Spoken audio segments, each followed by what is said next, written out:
Scoobity boobity. I don't know how it's.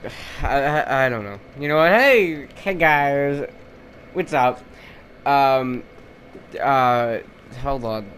Start over. Hello guys, welcome back to Dark Souls 1 Remastered. In the last episode, we came to Anne Orlando after touching a big fat yellow ring. And I died a lot. It was great. And I stopped right before the boss because who needs to fight a boss in that episode? Because we already did so much. So in this episode, we're gonna be doing. We're gonna fight that boss that I didn't fight last episode, which is one of my favorite bosses to fight. And there are two ways that you can go about this fight. Each ending with either a different, like, boss type or slash, soul or whatever. I'll explain more when that actually happens. However, we just gotta head right in and, hope that we don't get screwed over.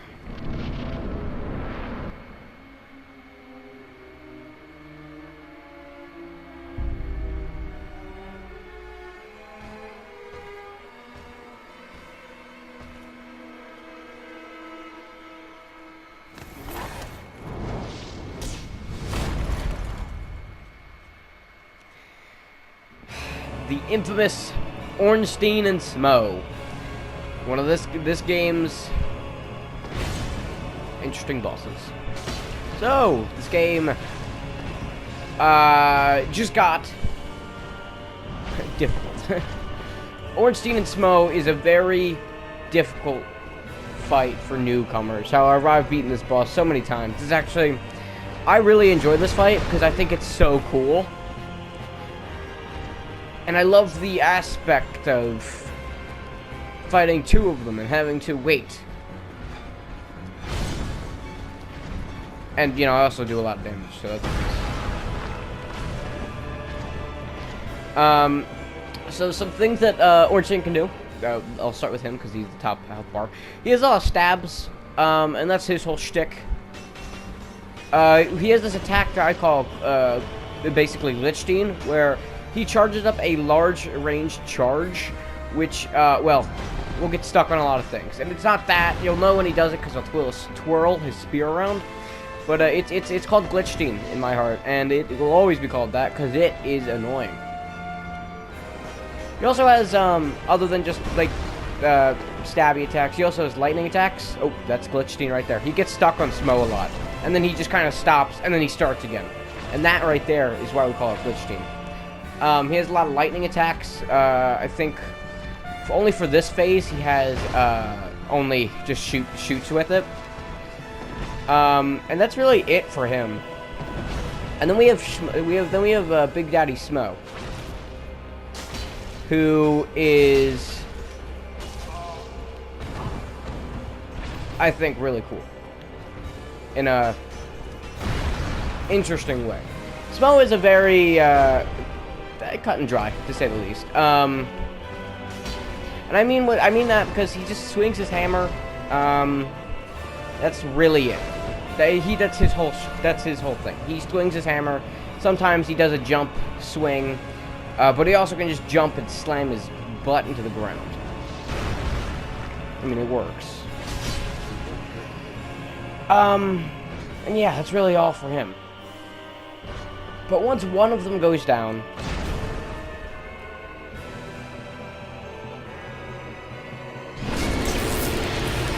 the other one comes charged up.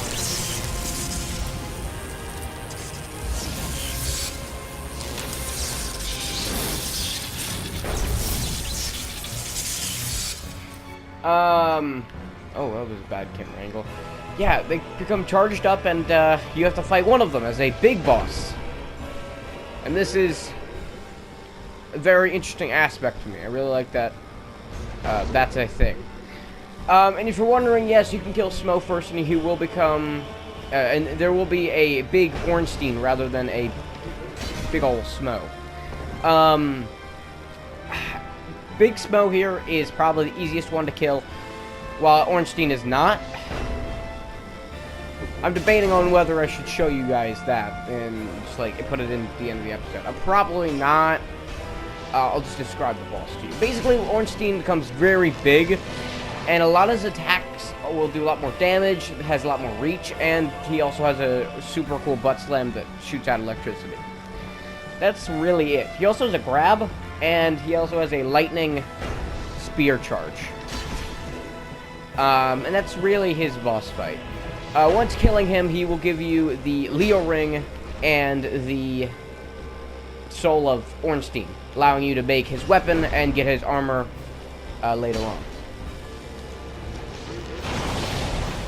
So, now enough of talk with Ornstein, and let's talk about Smo, the boss we're actually fighting. Smo is a very cut and dry boss in the way that he swings his hammer a lot. That's the best I got. However, he is a little bit more charged up. He has electricity to his thing, so you're going to take a little bit more damage. He is, you know, that's really it. He also has the magical butt slam attack that he had before. However, this magical butt slam attack will do an electricity area effect. And for killing him, you get the Soul of Smo, but nothing other than that. You also get a humanity for just killing the boss in general. I really like that boss because I think that it's very interesting, and I would have to say it's my favorite boss fight in the game. Either way,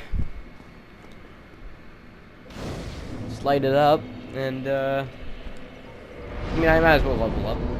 I don't know what to level up in, so. Harumph. Should I level up strength? Let's put it into health. Yeah. So now I won't take as much damage. Yay. Can I wear this yet? No, because it's 62. Right? 62? I think. 62.4, yeah.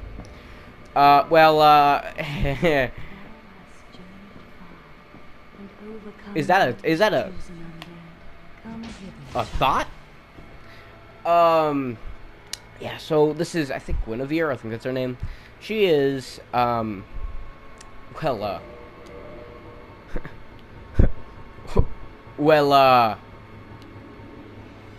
thought I had binoculars. She's mighty thick, as you can obviously tell. I should have a bow.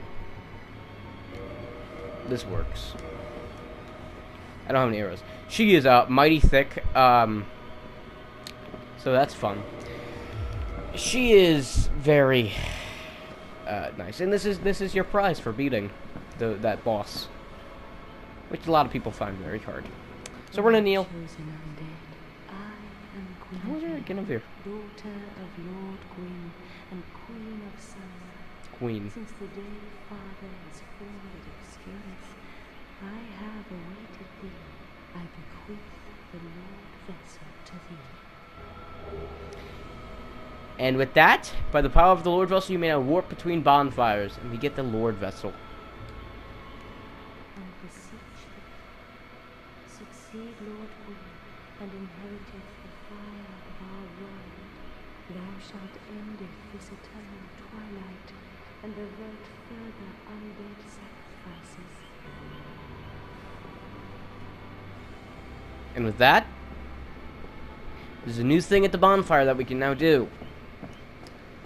Something that was not there before, and is going to be great help for traversing the land. Warp. Now, this isn't just fast travel like how it is in Dark Souls 2 and 3, where you can just travel to any bonfire you want. If it was, then it'd be interesting. However, it is not. Actually, for all the bonfires we've been to, all of them, we can only go to 5 bonfire locations for right now. 6 if I picked up the Princess of Chaos, the Chaos Covenant area bonfire, right? Sister of Quailag, right. If we pick that up, we would be able to teleport there as well. But for right now, we're only 5 places we can teleport. Firelink Shrine, the Sunlight Altar, which is the bonfire on the bridge with the dragon, and Orlando, the one with the the bonfire that we started here with. You know, yeah, that one. And then Undead Parish, where we'll actually be heading to first. It's to, you know, where Andre is. Andre. And yeah, we have actually pretty much hit the halfway point. From this point now, there are 4 areas to go through. Well, there's more, but like there's more areas to go through, but there's 4 total lines of story arcs things. So, if you remember from the intro, I don't know, I sound a little raspy. If you remember from the intro, we started with Nito, the first of the dead. Then it talks about the Chaos Sisters, witches, Chaos Sisters, and how they got the flame. It talks about Gwyn. Talks about a pygmy, right?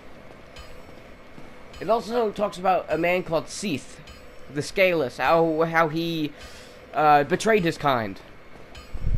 And then there's one more character that we'll need to know about, who is not really mentioned, or should I say, characters. Yeah, no, they're definitely something. Yeah. However, Gwyn we don't really need to worry about because, well, he's doing something right now. And the pygmy, he's a pygmy, so we really don't need to worry about him. So we need to worry about Nito, the Chaos Witches, and Seath. And, well, yeah. I'm gonna actually head to Firelink Shrine, because I realize I should probably do that now. Because this now starts the amazing journey of the 4-way adventure. Yeah, it's great. So I showed this off to you, I believe, 2-3 episodes ago, and it was this. I personally know about this thing. The first time I ever saw it, I was scared because I was not ready for what it was. It's, not awake, so let's, wake it up. No, I'm fine. Well and wide awake. Do not treat me like an old withering snake. Okay. Hello.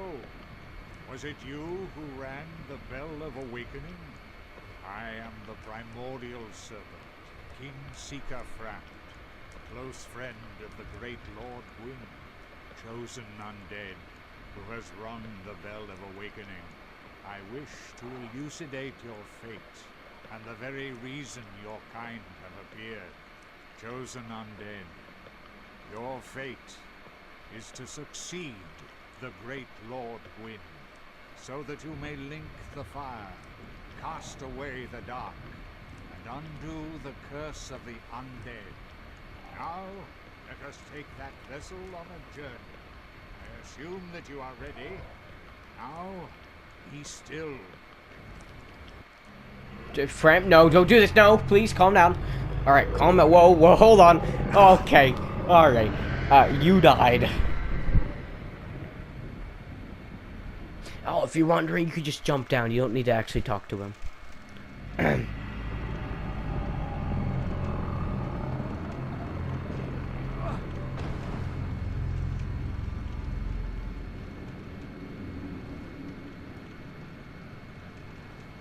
is the Firelink Chamber, for the successor of Lord Gwyn. Now, place the Lord vessel on the altar. Well, it's a nice looking door. It's very shiny. Alright, I guess all we can do is put this down. Just plop this down right here. And perfect. Perfect placing. you know what? I'm pretty happy with what's there, you know? Looks pretty good. Ooh, is that fire? What is that? Oh, Jesus Christ! I haven't watched that cutscene in a little while. I normally skip the cutscenes in this game, but yeah. So I never actually showed you these golden fog walls. And I'll explain a little bit more later, but there are actually 3 of them. But there's 4.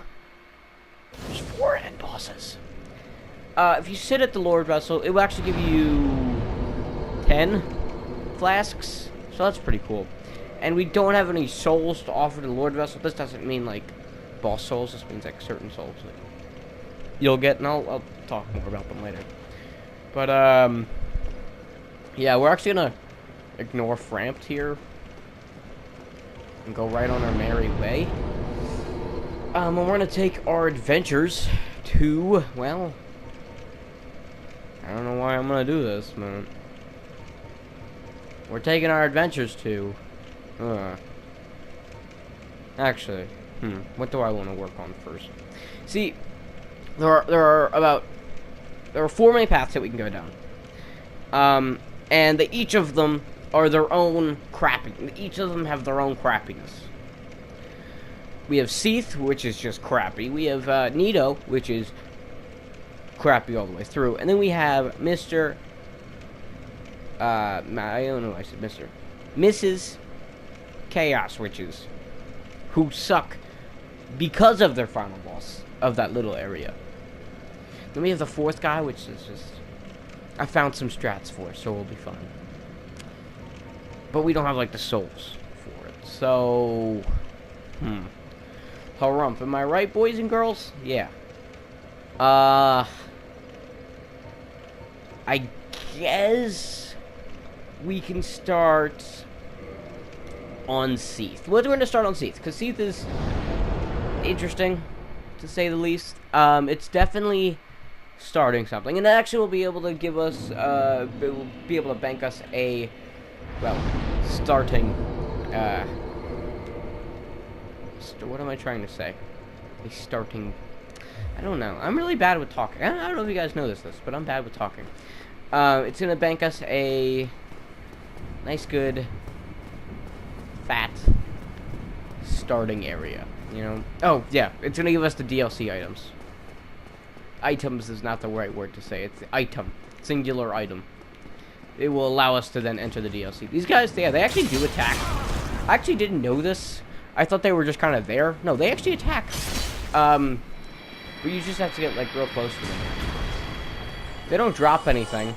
It's the ones in that big room with Ornstein and Smo that drop something. So, yeah. They actually will drop their halberd and their shield. I don't think they'll drop their armor, but you can buy their armor from the giant blacksmith, which I did show you guys, because I remember that. Also, if you remember fighting a pig from earlier, welcome. There's this one, who has a smaller hole. I'll explain. So the one in the Undead Parish area actually had a bigger weak spot than these guys do. You might be wondering what I mean by that, and that's a very fair thing to ask. Well, so with those guys, there's like a hole with their tail that allows you to backstab them. These guys, I don't think you can backstab them, and you really don't have a good weak spot for them. That's the best I got. It's the best I got for you. How did I take damage? Was I hit? I didn't notice I got hit. If I did. That's fine. Alright, there's another one. There's actually 2 in this hallway, and once you kill them once, they will die. So. Glorious me. We're actually going to walk in this direction because he will follow us. And these guys do a lot of damage. Hilarious.